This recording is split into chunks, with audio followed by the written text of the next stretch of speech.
Bien, si bien es cierto que la deuda, el financiamiento con deuda para una empresa es complemento, dadas las ventajas que la deuda tiene para una empresa formal, para una empresa que paga impuesto a la renta, es común encontrar a las empresas con algo de deuda. La deuda ayuda bastante en la gestión de la empresa. La deuda manejada responsablemente incrementa la ganancia o la rentabilidad que el propietario, por su capital propio o por su capital, pueda obtener. En ese sentido, lo que vamos a ver el día de hoy es cómo la empresa, cuando quiera tomar deuda, necesita información acerca de cuáles son las condiciones de esa deuda, en términos de hasta qué monto le pueden prestar, en términos de la tasa, en términos de plazo y también la forma de pago. Con esa información vamos a analizar cuál es el impacto que tendría la deuda en la empresa. Este análisis naturalmente va a requerir que construyamos un flujo de caja desde el punto de vista de la empresa. El programa para esta semana es que vamos a revisar lo que se denomina el servicio de deuda, que no es otra cosa que la manera como la empresa devuelve la deuda, lo que hemos llamado su oportunidad de pago. Vamos a revisar qué cuidados hay que tener con la información que reporta las entidades, teniendo presente que las tasas que encontramos publicadas en la página web son tasas referenciales, son tasas promedio y son tasas históricas. Recordemos también que para tomar decisiones necesitamos información proyectada, información digamos de contratación. ¿A qué tasa vamos a contratar? Vamos a revisar cómo se calcula el valor presente de un flujo de efectivo o flujo de caja de la deuda, que no es otra cosa que un procedimiento de equivalencia. Vamos a ver el costo de la deuda utilizando la TIR, la tasa interna de rendimiento o retorno. Vamos a comentar la diferencia entre el crédito bancario y el crédito comercial o crédito de proveedores, y también rápidamente vamos a ver que la deuda para una empresa, llámese persona jurídica, tiene ciertas ventajas que usualmente no lo tiene del todo para una persona natural. Y mañana tendremos la tercera práctica que luego vamos a comentar. Cuando una empresa se endeuda, vamos a hacer el análisis desde el punto de vista de la empresa que toma la deuda. Cuando una empresa se endeuda, debe tener presente siempre que esa deuda lo va a devolver. Y la devolución de la deuda da lugar a una cuota que usualmente comprende capital e intereses. Capital es la amortización, propiamente la devolución. Interés es la que se registran como gasto. Y pueden haber algunos gastos colaterales, por ejemplo, mantenimiento, por ejemplo, supervisión. Entonces, es importante que todos los costos estén empaquetados en un solo valor. En el exterior, normalmente cuando uno se endeuda, cuando una empresa peruana toma deuda del exterior, la tasa es un componente y algunos gastos adicionales, ¿no? Las entidades los separan. En Perú hemos tratado, y la SB se vigila que se cumpla, que la tasa de interés esté empaquetada. En todo caso, hay que estar seguro que no nos van a cobrar más allá de lo que nos comenta la entidad financiera, ¿no? La deuda se devuelve bajo el concepto de principal, bajo el concepto de capital, o llamado también amortización. Hay unos términos contractuales. Usualmente se firma un contrato, aunque si el monto fuera pequeño y por plazo más corto, puede ser simplemente una carta de ida y vuelta, es decir, una carta solicitud, la empresa al banco y el banco le responde que aceptes un contrato. Puede ser un formulario que uno llena como declaración jurada y el banco lo acepta, se vuelve un contrato, o puede ser un contrato formal preparado por un estudio de abogados, un abogado, y que se legaliza ante el notario, puede escribirse en registros públicos. Hay diferentes formalidades. En esa formalidad, la entidad que presta se llama la entidad que presta se denomina prestamista, y en estos contratos se reconoce implícitamente que nos van a cobrar intereses, y nos van a cobrar intereses por un periodo que se llama devengado, que vale decir cada día que transcurre los intereses van generando, la deuda va generando intereses. Entonces eso significa que no hay que esperar que el banco nos diga cuándo y cuánto hay que pagar, sino que en el contrato, hay un calendario de pago donde se establecen las fechas y hay que cumplirlos oportunamente. La ley del mercado del sistema financiero faculta a las entidades financieras que cuando un cliente no paga puntualmente los intereses, le aplica mora. Es por eso que ustedes en algunos contratos van a encontrar términos como intereses compensatorios, compensatorios y intereses moratorios. Intereses compensatorios es lo que nosotros llamamos simplemente intereses. Pasa el tiempo, van a ir aplicando por la deuda una tasa, esos son los intereses. Pero si uno se demora, aparte de esa tasa compensatoria, nos van a hacer un recargo, una tasa adicional. Es muy costoso para una empresa no pagar oportunamente su deuda. Eso hay que tomarlo muy en cuenta. Entonces, la palabra servicio de deuda también se llama calendario de pago, también se llama cronograma de pago o simplemente se llama plan de pagos. Debería tener estos tres componentes: principal, intereses y otros gastos. Y cuando se habla de plazo, es usual en el sistema financiero hablar de plazo como plazo total. ¿Cuánto tiempo tengo para devolver mi deuda? Y ese plazo, gracia, y otro que se llama plazo de amortización. En el plazo de gracia solo pagamos intereses, no amortizamos, no devolvemos capital. Entonces, si en el plazo de gracia solo pagamos intereses, la deuda se mantiene nominalmente. En el plazo o periodo de amortización ya comenzamos a devolver capital. Eso significa que la deuda va bajando. Entonces, es importante esa diferenciación. La suma del plazo de gracia y plazo de amortización es el plazo total. Pero cuando dicen plazo, están hablando de la suma de ambos periodos. Vamos a ver un pequeño ejercicio para ver cómo funciona este tema. Vamos a jalar un archivo en Excel. Aquí está. Vamos a hablar de análisis de deuda. Imaginemos que la deuda, vamos a pensar en un caso 1. En este caso 1, tenemos una deuda por un importe de 12.000 soles. Tenemos una tasa de interés, digamos, vamos a ir 10% anual, y tenemos un plazo total para pagar, vamos a pensar que son 5 años, y que el plazo de gracia sea, digamos, 2 años. Y que la forma de pago es amortización o capital constante. Entonces, la información que nos dan del caso. Una empresa toma una deuda por 12.000 soles, la tasa que le van a aplicar es 10%, el plazo es 5 años, pero ese plazo incluye 2 años de gracia y la forma de pago es amortización o capital constante. Entonces, cuando esto ocurre, lo que hacemos es hallar el calendario de pago de la deuda. Y este calendario tiene la siguiente estructura. Esta es una escala anual. Tenemos este concepto, escala anual.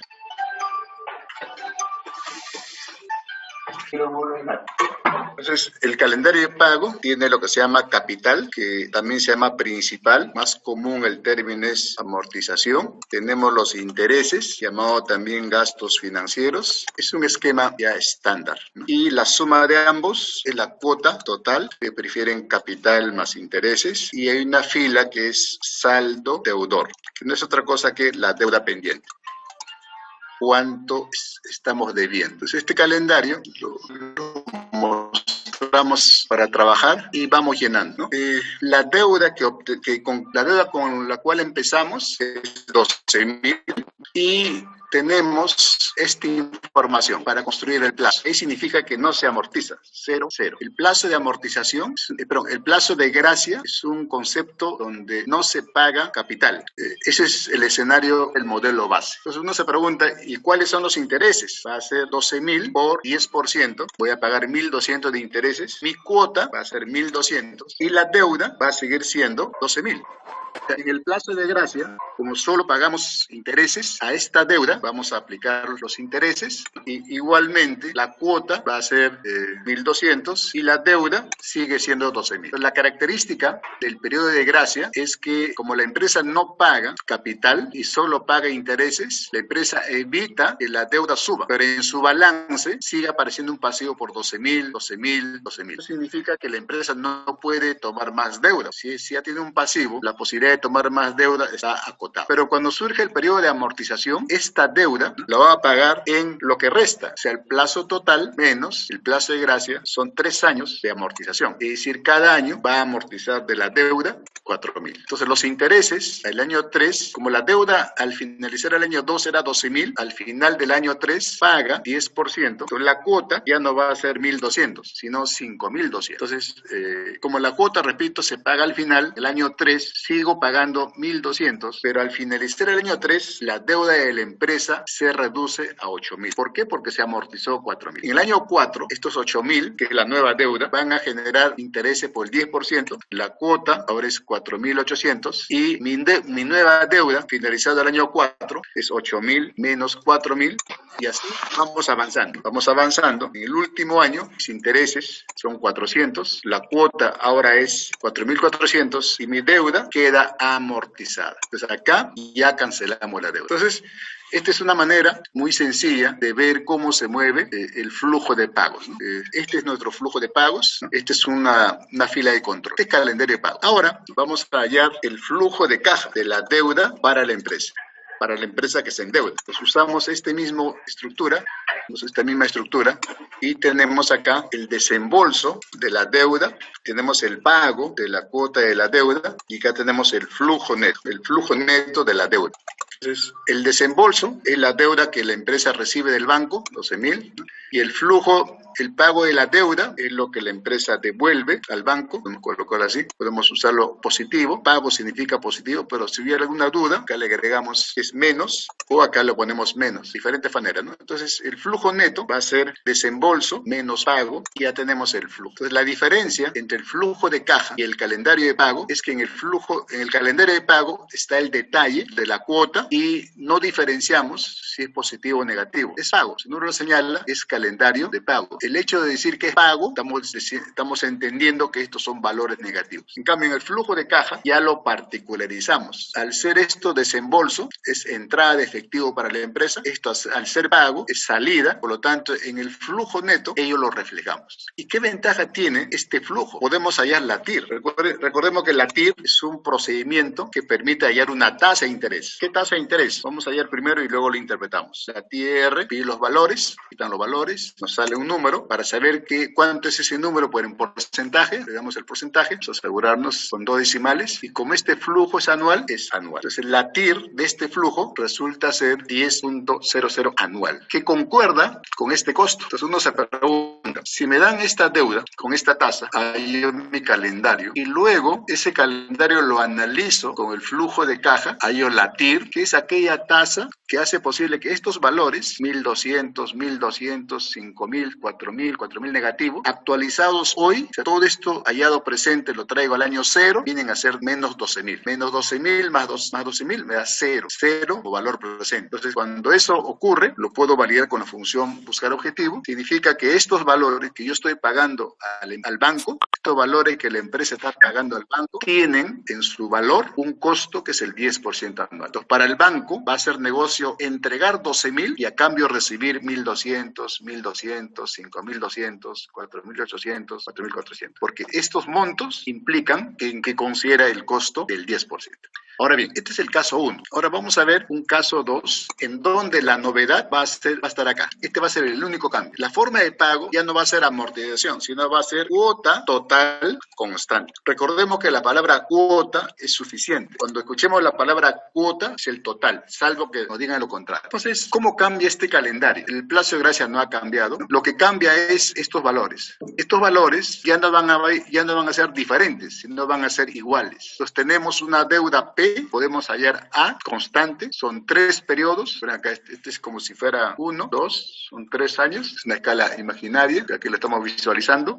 Entonces aplicamos la función pago, menos pago, ponemos menos porque Excel lo pone negativo, menos pago, ¿a qué tasa? Le damos la tasa, dice, ¿a qué tasa? Dice, ¿a cuántos periodos? 3, ¿no? Son 3 periodos, 3 años. ¿Y cuál es el valor actual? La deuda, por acá está la deuda, y me halla la cuota. Entonces la cuota ahora va a ser 4.800. Entonces, esta cuota ya no es la suma de capital más intereses, pero debe ser. Entonces, como esto ya está calculado, pues ahora por diferencia hallamos el capital. Cuota total menos intereses, corremos esta fórmula, y deuda cancelada. Entonces, lo que queremos ver con este caso 2, es si el hecho, manteniendo constantes todo, el hecho de pagar en cuotas de capital constante, caso 1, versus cuotas totales constantes, que es el caso 2, varía el costo de la deuda.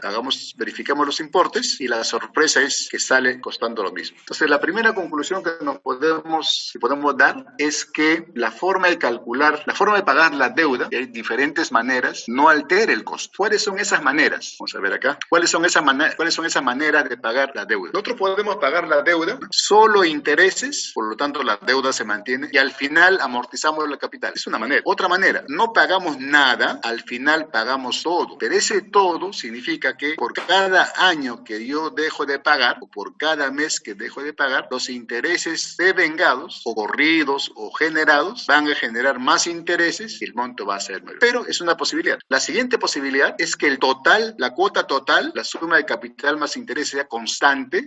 Los intereses por naturaleza van a ir bajando, porque si yo pago algo de capital, la deuda va disminuyendo, los intereses van bajando, en consecuencia, el monto del capital va subiendo, o puedo pagar amortización constante, los intereses van a ir disminuyendo, por lo tanto la cuota va a ir bajando. Puedo pagar en cuotas crecientes, con lo cual el capital va a ir subiendo, ¿no? Los intereses al principio son mayores, luego son menores, pero la suma es ascendente. Es decir, hay diferentes formas de pagar la deuda. Pero el tema es, ¿será lo mismo? ¿Dará lo mismo? Pareciera que sí. Pues vamos a incorporar un pequeño ajuste. Vamos a hablar de un caso 3. De un caso 3 en que en el caso 3 tenemos lo anterior y aquí vamos a agregar otro. Vamos a agregar una comisión flat de 1%. Buenas noches, ingeniero. No, está compartiendo el Excel, no podemos visualizarlo. Ah, disculpe. ¿Ahora sí?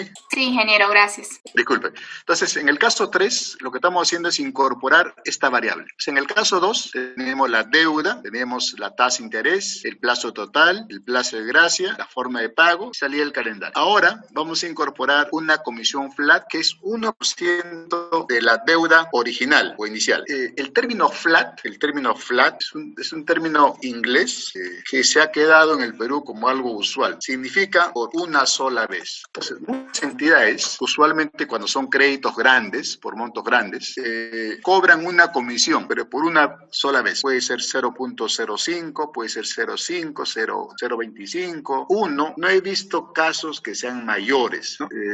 No es una regla, o sea, no está normado, depende de la entidad. Entonces, uno se da cuenta que si la tasa de interés es 10, el costo de la deuda ya no es 10, es mayor, pero tampoco es 11, porque para que sea 11 tendría que ser 1% anual. No, este 10 se cobra todos los años, pero este 1 se cobra una sola vez y se cobra hoy, y el hoy pesa más que mañana. Entonces, vamos a ver eso cómo afecta nuestro análisis. Entonces, lo que hacemos es, aquí en el calendario, agregamos una fila, ponemos comisión flat, vamos a poner comisión flat, ¿no? Y la cuota total sería intereses, capital más intereses más comisión, ¿no? Y esta monto de la deuda multiplicado por dicha comisión. Entonces, acá tendríamos, haciendo la fórmula genérica, esta sería la cuota, y acá ya no hay, pues una sola vez.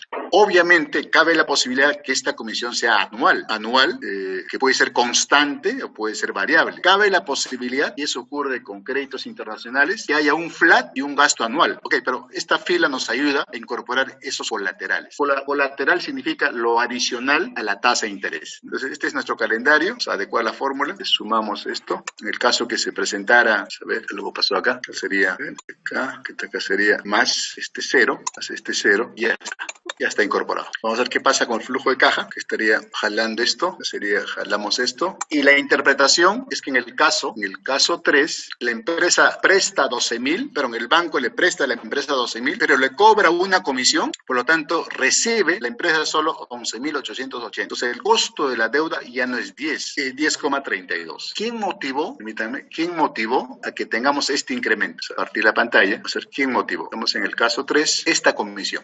Significa si esta comisión lo pusiéramos 0, el costo va a ser 10%. Entonces, cuando uno analiza la deuda, se regresa al 1%, hay que incorporar el colateral. Recuerden que este 1 no hace que el costo sea 11, sino 10.32. Obviamente, si esta comisión fuera 3, que sería demasiado exagerado, pero igual, la deuda no llega a costar 11%, pero lo importante es que yo voy a recibir 360 soles menos. Si 12 fueran millones, ya podemos percatarnos lo importante que es este peso. Bien, entonces lo que tenemos es que cuando se obtiene un crédito, es un capital que entra a la empresa hoy, pagar el capital, nos devolvieron, si nos prestaron 100, hay que devolver 100, pero como hay un tiempo, hay que reconocer los intereses y otros gastos que pudieran presentarse. Esto es importante tenerlo presente, ¿no? Es un costo que depende de las condiciones de la deuda, pero a su vez, y aquí viene lo interesante del tema, la deuda es un beneficio para la empresa. ¿Por qué? Porque gracias a la deuda, la empresa puede puede financiar sus necesidades de modernización, sus necesidades de crecimiento, puede satisfacer sus requerimientos de fondos. Pero algo más, gracias a la deuda, la empresa va a pagar menos impuesto a la renta. Y también, si la empresa es mediana y grande, va a pagar menos utilidades a los trabajadores. Entonces, en ese sentido, la deuda es una motivación importante para las empresas, porque van a pagar un costo, pero van a dejar de pagar a la SUNAT, van a dejar de pagar utilidades, ¿no? Y van a poder crecer. Eso significa que en nuestro análisis tenemos que considerar los costos correspondientes, ¿no? No solamente a la tasa de interés, sino le agregamos los colaterales. Esto es lo que llaman el costo de la tasa efectiva anual. Esta es la tasa que nosotros utilizamos. Y adicionalmente pueden haber otros gastos, notarios, etcétera. Lo importante es que el costo debe reunir todo lo que implica el haberse endeudado. Bien, vamos a ver cómo funciona el ahorro fiscal. Entonces, regresemos a nuestro archivo en Excel. Vamos a pintar esto. Ingeniero, una consulta. Entonces, el TIR, que es la función de Excel, lo que te saca es el TCA. Te saca, este es el costo de la deuda. Y te el saca, TCA es más. Te saca el tasa del costo efectivo anual, incluso más otros gastos que hubiera. Por ejemplo, el TCA es lo que por ley el banco debe cobrar. Pero ¿qué pasa? Depende que uno se endeuda para comprar su departamento, toma un crédito hipotecario. El banco tiene que cobrarte el TCA, vale decir, la tasa de intereses, más todos los gastos que le implique al banco darme ese financiamiento. Pero me va a obligar a que yo tome un seguro de gravamen. Vale decir, si algo pasa al titular, para que la deuda se extienda, debo pagar un seguro. O yo para tomar esa deuda, mi departamento debo tomar un seguro contra terremoto. Entonces, hago un paréntesis. ¿Qué pasa si el departamento lo compro con mi plata? Nadie me va a obligar a tomar seguro de vida porque es mi departamento. Nadie me va a obligar por el terremoto. Yo confío que eso nunca va a ocurrir en mi zona. Pero cuando uno toma crédito del banco, el banco sí está en condiciones de exigirte. Entonces, esos otros gastos que pueden ser notariales, registrales, o si estoy hablando de una empresa grande, por ejemplo, Perú para financiar su refinería de Talara, pagó la deuda TCA, pero los bancos le dijeron, pero tú, Petroperú, tú no estás acostumbrado a endeudarte, contrata un consultor. Y Petroperú tuvo que contratar un consultor y esos son gastos. Entonces, el costo de la deuda no solo es lo que me cobra el banco, sino todo lo que voy a gastar como consecuencia de ello. O sea, la TIR tiene un ámbito un poquito más allá, ¿correcto? Okay, bien, es el costo total de la deuda, la TIR. Vamos a ver un cuarto caso, voy a copiar esto, cuarto caso, en donde tenemos lo anterior, 4, todo está igual, solo que aquí vamos a incorporar otra variable, la tasa de impuesto a las ganancias, llamado también renta. Vamos a ponerlo con otro color para no marearnos. Esta tasa depende si es pequeña o mediana empresa. Vamos a poner 15%, no está de interés, es una tasa, es 15% de las ganancias. Las empresas, el 15% lo pagan como impuesto a la renta, no es 15% anual. Y esta tasa se aplica para la pequeña empresa. Empresas medianas y grandes, su tasa va aumentando. Puede llegar hasta 29,5, ¿no? Ok, por favor, quiero que me analicen qué pasa con todo lo que hemos hecho, calendario de pago, flujo de caja, con este adicional que estamos incorporando. ¿Qué pasa? ¿Qué cambios hay que incorporar? A ver, por favor, unos 5 minutos. En el pago de impuesto a la renta, el banco no interviene. Por lo tanto, este calendario no cambia. En donde interviene el pago de impuesto a la renta es en el flujo de caja. Entonces, acá vamos a abrir una fila. ¿Y cómo interviene? Interviene por el hecho de que los intereses de la deuda y todos los gastos imputables a la deuda, comisiones, colaterales fuera del banco, van a representar un menor pago de impuesto a la renta por el hecho que lo registramos como gasto. Entonces, para ello, regresemos por acá, para ello vamos al calendario y decimos cuáles son los gastos, aquí están los gastos, estos son los gastos que la empresa va a pagar y estos gastos vamos a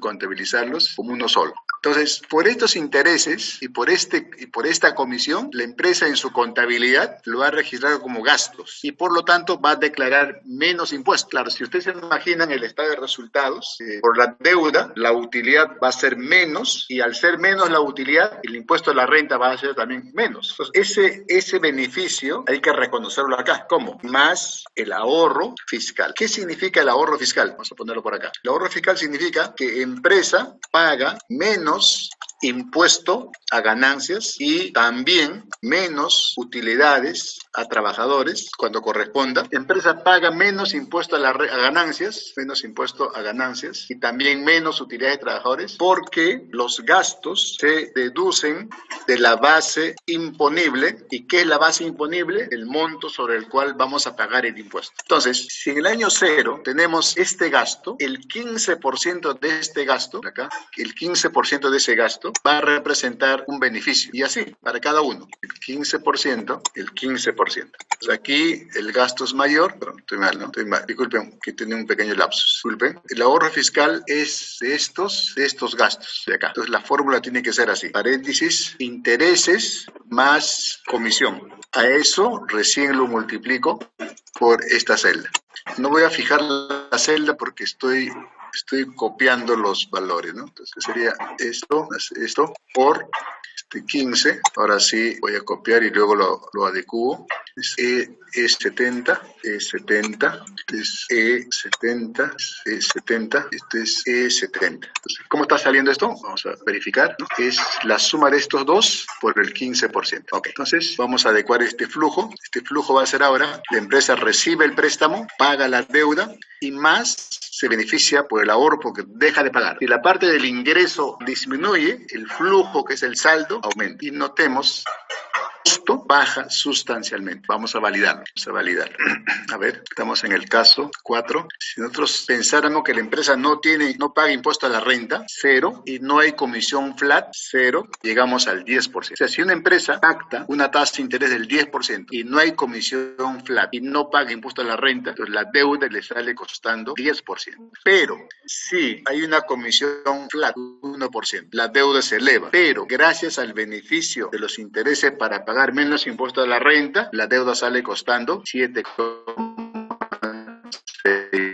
en el sistema financiero, siempre y cuando la empresa pague impuesto a la renta. Imaginen ustedes qué pasa con una empresa grande. Una empresa grande, aquí vemos poco, pagan 29,5% de impuesto a la renta. Miren, el costo baja a 7,26%. Y para variar, las empresas grandes no obtienen créditos al 10%, sino de repente al 6%. Entonces, ¿y por qué el Estado permite, un poco repitiendo lo que comentábamos anteriormente, que las empresas paguen menos impuesto a la renta por endeudarse? Porque la deuda hace que la empresa crezca, por lo tanto da más empleo, hace que la empresa se modernice, con lo cual las ventas mejoran y el Estado recupera vía el IGB, el Impuesto General a las Ventas. Por eso que el sacrificio del Estado de permitir que las empresas registren los gastos por deuda como gastos financieros implica un balance neto positivo, ¿no? Entonces es importante tener en cuenta esa acotación. Bien, sigamos viendo la presentación. Ingeniero, buenas noches. Yo tengo una consulta. Sí, le escucho.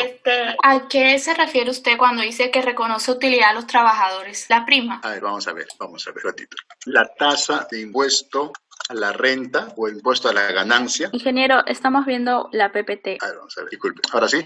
La tasa de impuesto a la ganancia o renta, esto lo establece la SUNAT, Superintendencia Nacional de Administración Tributaria y Aduanas. Y la tasa de participación de trabajadores, más conocido como participación de utilidades. Este es bajo la Ley de Promoción del Empleo. Esto se aplica para los trabajadores bajo el régimen laboral privado. Vale decir, aplica para empresas privadas y empresas públicas. Entonces, el requisito es que en planilla existan mínimo 20 trabajadores. Entonces, si una empresa en su planilla tiene 20 trabajadores, se convierte en una obligación para la empresa.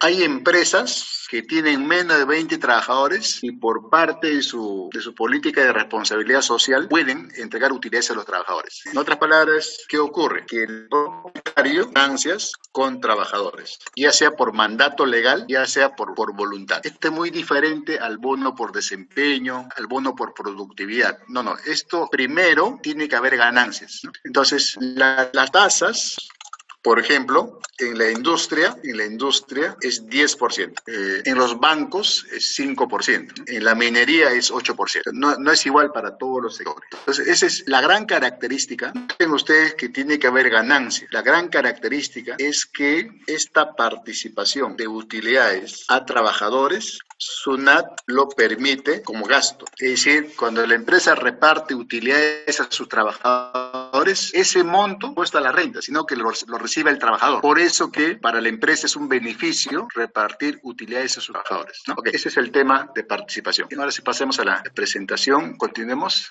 Muchas gracias, ingeniero. Mi pregunta era porque yo soy de Colombia y pues allá no se ve eso. Allá de hecho está regulado por el Código Sustantivo del Trabajo que los trabajadores reciben es una prima anual, que es equivalente a su salario mínimo que lo reciben a mitad de año, o sea, dividido aquí, en junio reciben la mitad y en diciembre reciben la otra mitad, que es lo equivalente a la participación, pero eso sí debe ser de carácter obligatorio. Sí, o sea, vi la diferencia que acá dice que solo si tienen utilidades, allá pues es obligatorio. Sí. Bueno, acá de repente es similar a la gratificación, adicional a la gratificación. Listo, gracias, ingeniero. Sí, efectivamente, esta participación de utilidades en el mundo creo que no pasa de cinco países, es muy limitado. Nosotros, no recuerdo si fue en la época de los años 1980, incorporaron en la legislación, se ha querido sacar, pero no, es un tema social bien complicado, ¿no? Pero hay ciertas reglas, ¿no? Por ejemplo, máximo por trabajador es 18 sueldos y la mitad es en función al sueldo y la otra mitad es en función a horas trabajadas. O sea, si poniendo un ejemplo extremo, ¿no? Nosotros hemos tenido situaciones bien interesantes. Cuando la minería, hasta antes de esta crisis, comenzó a dar utilidades, era sorprendente ver a todos los trabajadores que están en el sector minero recibir 18 sueldos así de golpe, ¿no? Imagínate un superintendente que gana 10.000 soles mensuales, recibir un solo cheque de 180.000 era sorprendente, ¿no? Y cuando comenzó la crisis, la pregunta era, ¿y dónde están? Y para muchos trabajadores les costaba entender que dependían de las utilidades. Poco decían, si ya me has pagado 3 años, es un derecho adquirido, ¿no? Incluso llegaron hasta el Poder Judicial, interpretación, ¿no? Entonces, está limitado a 18 sueldos. Si la persona entra a trabajar, digamos, en el año solo labora 3 meses, le toca solo 3 meses. Si el trabajador se enferma o toma mucho descanso, o sea, son reglas establecidas. Pero es una forma de motivar. Hay empresas que aparte de esto pagan primas, ¿no? Especialmente en empresas de tecnología, donde conseguir personal muy capacitado es cada vez más restringido, ¿no? Pero es un beneficio muy interesante. Ok, regresemos a la presentación. Ahora la pregunta es, la TIR me permite hallar el costo de la deuda, pero la deuda, el que se discutir, revisar el tema, realmente el costo de la deuda no debería ser relevante. Se utiliza mucho porque naturalmente uno quiere saber en tasa, en porcentaje, cuánto representa la deuda, pero la metodología más utilizada para que una empresa decida si le conviene o no endeudarse es el valor presente neto. Vale decir que a este calendario, vamos probando, hallamos la TIR, pero si usamos el costo de oportunidad del dueño y todo lo actualizamos, vamos a tener el valor presente. Entonces, de esa manera, uno selecciona la deuda más conveniente. A ver, vamos a ver acá en el Excel. A ver, vamos a ver como ejemplo. Supongamos que para una deuda de 24.000 soles, a la tasa de interés de 15% anual, existen 2 planes de pago. Un plan A en un plazo total de 4 años con una comisión flat de 0.5.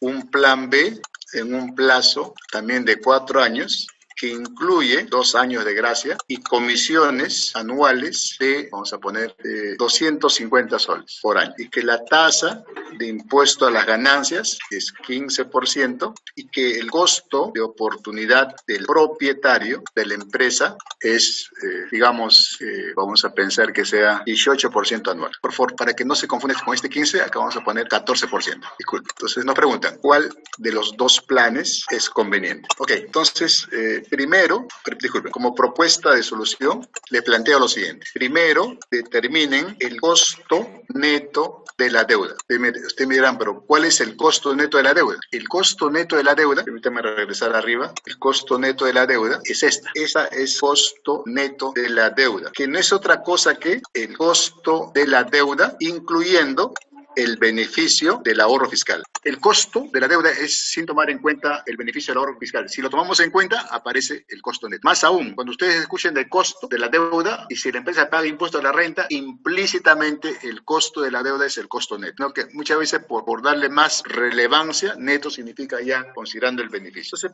a modo de repaso, primero calculen lo anterior para 2 planes, fines comparativos, y segundo, nos vamos a preguntar, vamos a resolver la pregunta, ¿cuál conviene? ¿Plan A o plan B? Del punto de vista del propietario. ¿Y por qué es importante tomar en cuenta el punto de vista del propietario? Porque el dueño tiene en su mano la capacidad de decidir si le conviene o no endeudarse. A ver, por favor, avancemos. Porque para evaluar la conveniencia de una deuda, la tasa de interés y todo el análisis sobre la tasa de interés es referencial, con comisión, sin comisión. Al final, lo que se utiliza es el valor presente. O sea, y por una razón, repito, muy sencilla. Quien toma la decisión es el empresario. A nadie le puede obligar al empresario a tomar una deuda. ¿Y eso por qué es importante? Porque la deuda, una vez tomada, se paga sí o sí. Con la deuda, uno gana plata, pero si no lo paga, las consecuencias pueden ser muy delicadas.